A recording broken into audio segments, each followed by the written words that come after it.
যাচ্ছি মায়ের কাছ থেকে বিদায় নিয়ে ধীরে ধীরে জঙ্গলের ভিতর থেকে হাঁটতে হাঁটতে কিছু দূর গিয়ে একটি বট বৃক্ষের নিচে বসে হা মুর্শিদ বলে কেঁদেছি। দেখি মুর্শিদ আমার ডাকে সাড়া দেয় কিনা। গাদি ডেকে ডেকে বলেছিল,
আমি তার মনের বাঞ্ছনা পূর্ণ করতে পারি।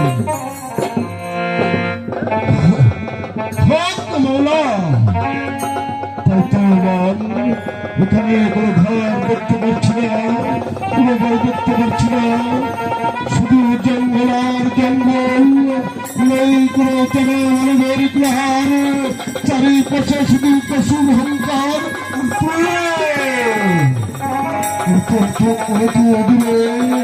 একটা আমরা বৃক্ষের নিচে বসে সত্যটি হল সেই দীনবন্ধু নমধান করছে। আমি ওই ভক্তের কাছে যাবো, মনের বাসনা কেমন আমি চলে নিব। বালক, তুমি আমার বাক্য শোনা দাও, আমার বাক্য তোমার সত্য পরিচয় দাও। তুমি আমার সঙ্গে কথা বলবে না, আমার বাক্য সত্য পরিচয় দিবে না। আমি কথা বলতে হবে, আমার সঙ্গে সত্য পরিচয় না দিলে